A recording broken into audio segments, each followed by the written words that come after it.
was an undergraduate, my father lost his job. He was a mechanical engineer, a career that was quickly changing in the age of computing. He was also in his mid-50s, and while my father's experience was quite diverse, given his age, he was suddenly rendered not very employable.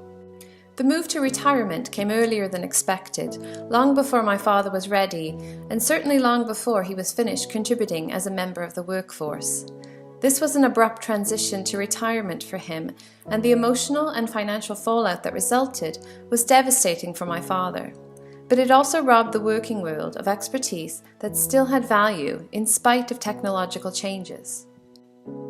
My name is Esther Duncan, and I am a graduate student who is interested in the challenges and opportunities faced by the modern worker. Specifically, I'm interested in how learning and development can support workers in navigating and succeeding in a world where the pace of technological and economic change is like nothing we've seen before.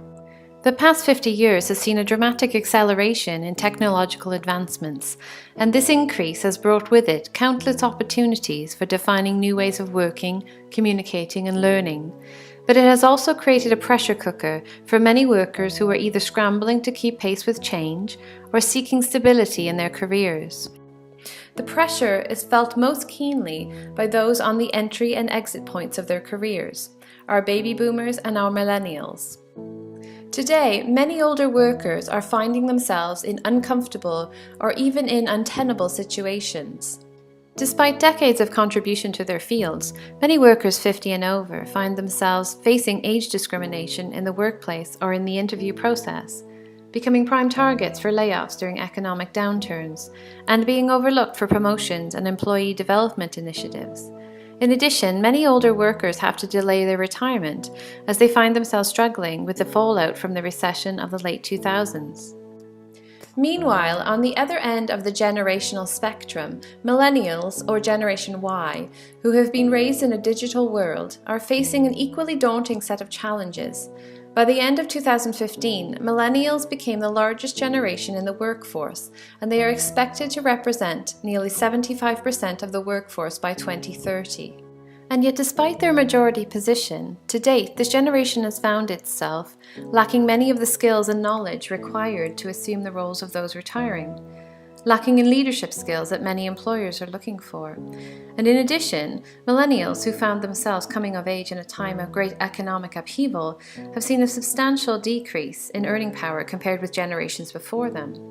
And for the icing on the cake, millennials have found themselves bearing the burden for mistakes made in estimating the economic impact of baby boomer pensions. I have spent 20 years working in a career that spanned IT, games, and education. Now in my 40s, a Generation Xer sandwiched between an incoming workforce of millennials and an outgoing workforce of baby boomers, I see these pressure points in play. But I also see an opportunity. The recent emergence and rapid convergence of learning and collaboration technologies, the new reality of mobility as an embedded facet of our work and lives, combined with a rapidly changing world of work, is presenting new opportunities for the development of people through the transformation of a fairly established concept, mentorship. Mentorship can facilitate reflection, learning, and collaboration. It can provide sounding boards for protégés and role models to provide inspiration. Mentorship has been shown to have important influences on personal development, career guidance, and productivity.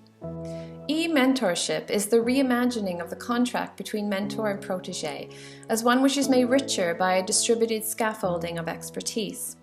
Across a digital network, the younger generation can access a much more diverse pool of mentors to help guide and teach them.